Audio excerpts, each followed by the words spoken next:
Hi, I snagged Trillium's most recent collaboration double IPA, High Fashion. It was a beer they brewed with Cloudwater Brewing Company, which is like the most highly rated New England style IPA brewer in England. I've heard a lot about them, never had their beers. I think you can only really have them in the States if someone, sent them to you or you went to a festival or something.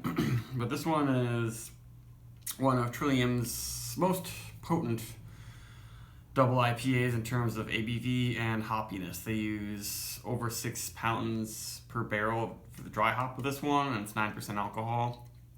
It was canned, I guess, 4 days ago, and sold out. I guess it took about almost 2 full days for us to sell out. And they use UK British Pale Malt in this one as the base, and then oats. I think it was malted oats too. And so that's a little different than Trillium usually does. And a little bit of dextrose, of course, so always a little sugar in there. And they use Citra, Mosaic, and some experimental hop variety that was unnamed in this beer. I had it once before, but that was right when I got home after hitting something in the road that put a hole in my oil tank, and all of my oil was draining out. Now my car is at the shop, so I didn't really get to appreciate it then. Now I should be able to. The head looks like the head from a ridiculously hopped Trillium beer. Pretty wispy, gonna die out really quickly. It's pretty bright though still. I mean, I can't really see any shadow of my finger coming through there, but it is not a dark orange or anything. It is a pretty bright golden orange. And it has that insanely dry hoppy aroma. There's definitely going to be a bite to this one. There are a lot of nice sweet fruits going on though, for sure.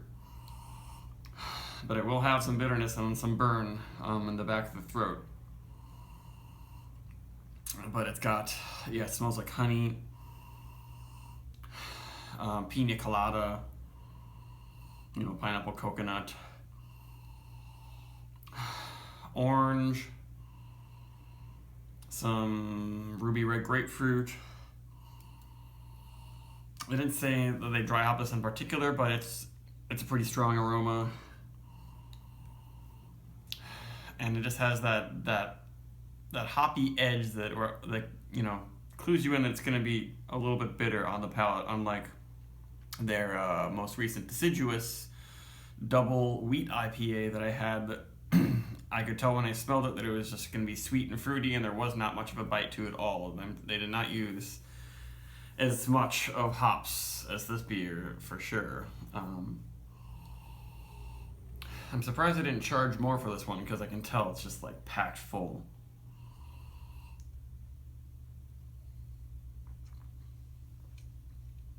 Yeah, it's a little grainy, dries out your tongue pretty quickly. Lots of citrus fruit though, and definitely a nice grapefruit bitterness in the finish. Yeah, this isn't a one-sided beer. Oh, there's a lingering pina colada, like creamy honey sweetness, a little bit of a vanilla sort of sweet soft floral thing, and that mixes in with the more bitter grapefruit element. So yeah, there's a lot going on with this beer.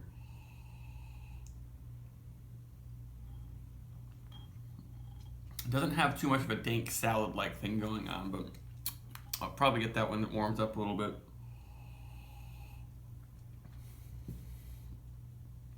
And there's not much of a burn yet. It's not overwhelmingly overly dry hopped or anything like that.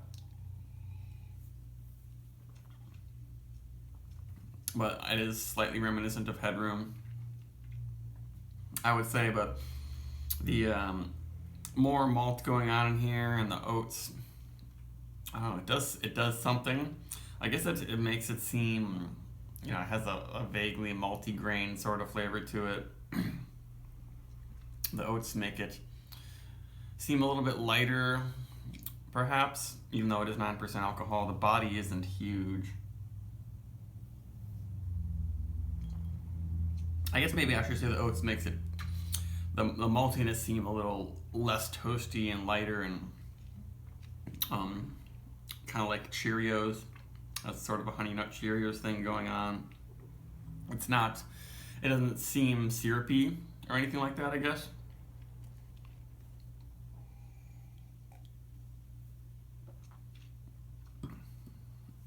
But it has lots of texture on the tongue. It's not just like a floating, effortless, airy double IPA. It's got, you know, just lots of resin, lots of hop particulates and things that you can just feel on your tongue and throughout the body of the beer. That reminds you this is very, very, very dry hopped and very unfiltered. So I'm just getting the full impact of the hops in this, but it's not as bitter as I thought it was going to be.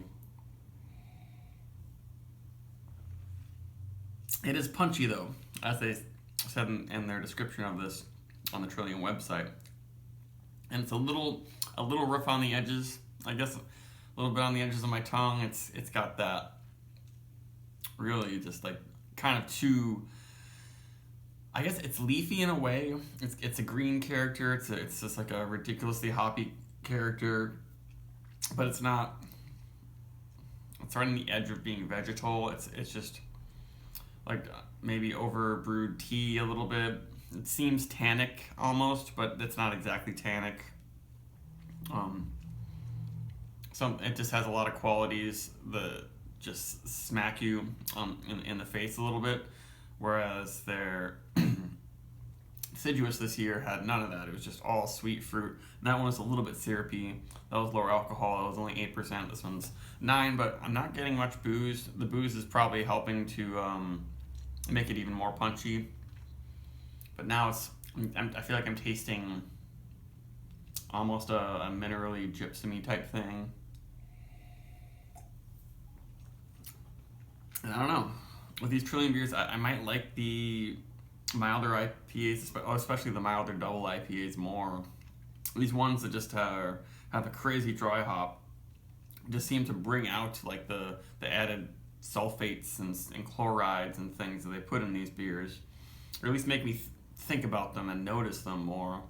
It's like that combined with just the ridiculous amount of hops that touch this beer just makes it, it's that the bitterness, the perceived bitterness, I guess you would say, just makes smacks of something that's beyond fruity hop flavor and your normal resinous or dank qualities. But what's really nice is that there's no weird garlicky, oniony qualities in this one. It's just like that super clean bitterness and kind of chalkiness mixed together with all sorts of fruit, citrus, sweet citrus, bitter grapefruit citrus, pina colada elements. It's a fun beer. I think maybe I liked Street Shark. That was the last collaboration Trillium did. That one was a little bit milder. This one now I'm getting some of that throat burn for sure. It's not a mess up beer. I don't think they did anything wrong releasing this beer. It was ready to come out, but it's only if you really want something that's got a high impact IPA, huge dry hop, higher in the booze, but it doesn't make it unpalatable, I would say. And it reminds me quite a bit of Headroom and the impact that has, except some different ingredients. The only things that I guess this has in common with that one is that it's Trillium, it's their yeast, and they also use Mosaic hops in Headroom, but they don't use Citra or the unnamed experimental variety. Maybe there's a little bit of a berry and melon element coming through too.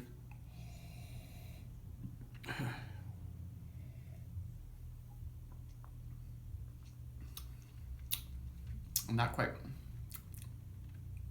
A hint of passion fruit too, but it isn't a super duper uber juicy sweet nectar of the gods type syrupy double IPA. It's one that has a kick to it, like a West Coast style, though not at all a West Coast style. Yeah, I'd give it, 4, just a teeny bit over a 4 maybe. It might be worth it trading for if this is if you want something that's like Headroom, that's fresh. This is probably the closest you're going to get to it right now. And that's it. Goodbye.